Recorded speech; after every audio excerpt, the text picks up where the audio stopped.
क्या कोई नया इंटरप्राइज वो लेकर आ रहे हैं, नया कोई इंडस्ट्री सेटअप कर रहे हैं और उसमें पीएनबी कैसे जुड़ सकता है उनके साथ। तो आज आपने देखा कि 1 to 1 मैंने काफ़ी लोगों के साथ इंटरेक्ट किया और मुझे बहुत खुशी है कि काफ़ी डिफरेंट एक्टिविटीज़ में यहाँ पे एंटरप्रेन्योर्स आ रहे हैं। हमने 3 महीने पहले 25 लाख तक के पूरे सिस्टम को डिजिटल बनाया है। उनके पास कोई भी डॉक्यूमेंट नहीं है, उनकी केवल उनको अपनी पर्सनल डिटेल हमारे पोर्टल पे जाकर वो अप्लाई कर दें या हमारे बैंक के किसी भी कर्मचारी के साथ वो सहयोग करके उनके सहयोग से अपना पूरा डिटेल वो उस पोर्टल में दे दें। लाला लाजपत राय ने एक सपना देखा था, एक ऐसी बैंक लाने का जो गरीबों के काम आ सकती थी, और उस बैंक का नाम रखा गया पंजाब नेशनल बैंक। समय बदलता चला गया, समय के साथ ये बैंक लोगों के लिए काम करती चली गई। और अगर आज की बात की जाए तो आज ये बैंक एमएसएमई सेक्टर में, सरकारी योजनाओं को जनता तक पहुंचाने के क्षेत्र में, हर सेक्टर में बेहतर तरीके से काम कर रही है। और इस वक्त मेरे साथ मौजूद हैं पीएनबी के एमडी अशोक चंद्र जी। अशोक जी, बहुत बहुत स्वागत है आपका। धन्यवाद धन्यवाद। आज आप क्रांति धरा पर पहुंचे हैं, मेरठ पहुंचे हैं, क्या उद्देश्य रहा मेरठ पहुंचने का और क्या कार्यक्रम था यहाँ? देखिए, यहाँ उद्देश्य मेरा 2 है। एक था कि यहाँ के जो एंटरप्रेन्योर्स हैं उनके साथ इंटरेक्शन करें और उनसे जाने कि किस तरीके की गतिविधि यहाँ चल रही है, क्या कोई नया इंटरप्राइज वो लेकर आ रहे हैं, नया कोई इंडस्ट्री सेटअप कर रहे हैं और उसमें पीएनबी कैसे जुड़ सकता है उनके साथ। तो आज आपने देखा कि 1 to 1 मैंने काफ़ी लोगों के साथ इंटरेक्ट किया और मुझे बहुत खुशी है कि काफ़ी डिफरेंट एक्टिविटीज़ में यहाँ पे एंटरप्रेन्योर्स आ रहे हैं।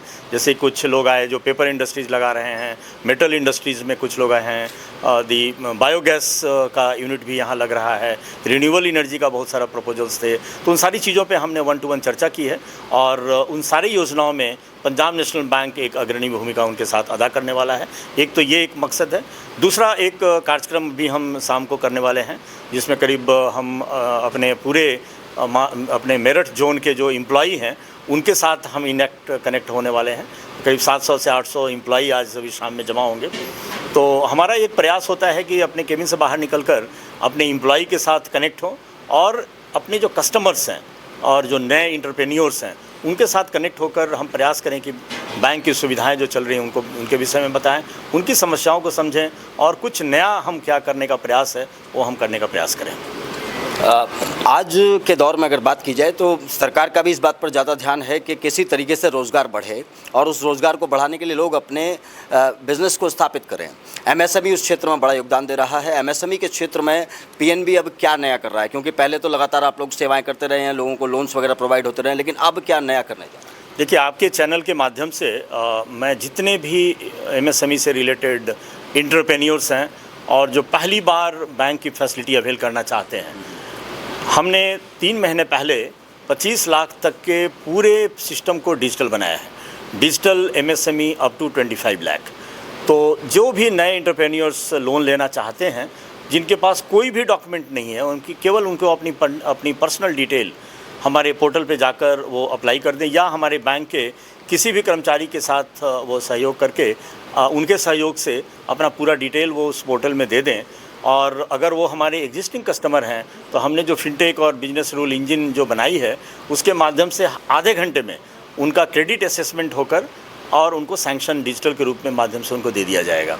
और ये पूरा मॉडल जो है वो कैश फ्लो बेस्ड मॉडल है जिसमें किसी भी तरीके के उनके रिटर्न या डॉक्यूमेंट और बैलेंस शीट की ज़रूरत नहीं है। उनका अकाउंट में किस तरीके के ट्रांजैक्शंस हुए हैं उसको रीड करके हमारा जो रूल इंजन है वो उनके क्रेडिट असेसमेंट को डिसाइड करके और उनको सैंक्शन दे देता है। सैंक्शन होने के बाद हमने टाई अप किया हुआ है NESL के साथ, जहाँ पे डॉक्यूमेंटेशन भी हमारा ऑनलाइन हो जाता है, तो उनको उसके लिए भी बैंक में आने की ज़रूरत नहीं है। और उसके बाद जब डॉक्यूमेंटेशन हो जाता है तो डिसबर्समेंट भी हमारा ऑनलाइन है।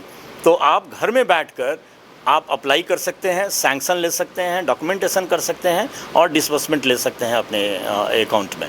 तो ये एक फैसिलिटी हमने स्टार्ट की है और आपके चैनल से माध्यम से मैं ज़रूर लोगों से अनुरोध करूंगा कि इस फैसिलिटी को ज़्यादा से ज़्यादा लोगों तक इसको पहुंचाएं। सर, ये अप्लाई कैसे करना होगा? आपने बता दिया कि आप जा सकते हैं, सारी प्रक्रिया ऑनलाइन है, क्योंकि कई बार क्या होता है हम फिजिकली पहुंचता है कोई भी व्यक्ति तो समस्याएं देखता है बैंक में। अब इसमें ऑनलाइन अप्लाई कैसे करना है, कहाँ जाना है और कैसे करना है, थोड़ा बता दें। हमारे पंजाब नेशनल बैंक के साइट पर वो जाएँ और वहाँ पे MSME डिजिटल का एक लिंक है, वहाँ पे जाकर वो अप्लाई कर सकते हैं। इसके अलावा वो किसी भी हमारे ब्रांच में भी जा सकते हैं, और ब्रांच में जब वो जाएंगे तो हमारे जो बैंक के जो अधिकारी हैं या हमारे बैंक के स्टाफ हैं वो उनको मदद कर देंगे, और वो वहाँ पे उनके सामने बैठकर अप्लाई कर सकते हैं। कोई उसमें ज़्यादा कोई डिटेल देने की ज़रूरत नहीं है, अपना केवल पर्सनल डिटेल और अकाउंट नंबर देना है, जिसके माध्यम से हमारा जो अकाउंट एग्रीगेटर, अगर उनका अकाउंट हमारे यहाँ नहीं है, दूसरे बैंक में भी कहीं अकाउंट है उनका, तो अकाउंट एग्रीगेटर के माध्यम से उनका अकाउंट स्टेटमेंट को हम रीड करके और उनके जो कैश फ्लो अकाउंट में हुए उसके आधार पे हम एक लिमिट तय करके उनको हम सैंक्शन दे देते हैं। सर, एक सवाल और है कि सरकार अलग अलग योजनाएं चला रही है MSME सेक्टर्स को आगे बढ़ाने के लिए। क्या सरकार की तरफ से या तो मुद्रा लोन लेना पड़ेगा या MSME लोन लेना पड़ेगा, तब बैंक आना पड़ेगा, या फिर डायरेक्ट बैंक के पास आएगा? नहीं, आप डायरेक्ट बैंक के पास आ सकते हैं, और इन सारे लोन्स को लेने के लिए इसी स्कीम के माध्यम से आप वो लोन ले सकते हैं। आपको मुद्रा लोन लेना है, या आपको कोई बड़ी एक्टिविटी कुछ कर रहे हैं और उसका कैश फ्लो में ये इंडिकेट कर रहा है, तो उसके आधार पे आपको 20 से 25 लाख तक की लिमिट इसी पोर्टल के माध्यम से आपको दिया जा सकता है। कोई कोलैटरल सिक्योरिटी देने की ज़रूरत नहीं है, कोई गारंटी देने की ज़रूरत नहीं है। पूरा का पूरा लोन एक CGTMSE से कवर होता है और उसमें क्रेडिट गारंटी रहती है। सर, आखिरी सवाल, आज जब हम देख रहे हैं कि प्रकृति तांडव मचा रही है, पहाड़ गिर रहे हैं, नदियाँ ओवरफ्लो हो चुकी हैं, इस दौर में मुझे याद आता है आप लोगों का वृक्षारोपण कार्यक्रम। PNB वृक्षारोपण कार्यक्रम को बहुत सालों से चला रहा है और अभी भी आप लोग लगातार समय समय पर चलाते रहते हैं। क्या मकसद है इसका और क्या संदेश आप देश को देना चाहते हैं? देखिए, पंजाब नेशनल बैंक का अगर आप ओरिजिनेटिंग देखेंगे तो बड़ा ही गौरवशाली इतिहास रहा है, जिसकी फाउंडेशन हमारे श्री लाला लाजपत राय और बहुत सारे स्वतंत्रता सेनानी ने मिलके इस बैंक की रचना की, और देश का पहला ये स्वदेशी बैंक कहा जाता है। तो हमारा एक देश के प्रति ये भी कर्तव्य होता है कि हम अपने जागरूकता कैसे पैदा करें। वृक्षारोपण एक बहुत बड़ा एक जिम्मेवारी है देश के सामने, और उसमें भी हम एक अहम भूमिका निभाते हैं। देश के इकोनॉमिक जो प्रगति के साथ साथ कोई भी सोशल प्रगति के में PNB पीछे नहीं रहता है, और हम प्रयास करते हैं कि आर्थिक उत्थान के साथ साथ सामाजिक उत्थान भी साथ साथ हो। चलिए, बहुत शुक्रिया, पूरी PNB टीम को बहुत बहुत बधाई। तो ये थे मेरे साथ अशोक चंद्र जी, जो लगातार PNB के कर्मचारियों से मिल रहे हैं, क्योंकि जब आप देखते हैं कि बड़े बड़े अधिकारी अपने कमरों में बैठते हैं और अपने घर पहुंचते हैं या फिर कहीं विदेश घूम रहे होते हैं, ऐसे में अशोक चंद्र जी अपने कर्मचारियों से मिलने आ रहे हैं। मेरठ की क्रांति धरा पर पहुँचे और आगे भी इनकी और दौरे करने की तैयारी है। अपने सहयोगी अखिल के साथ मैं नकुल चतुर्वेदी, टीम N भारत।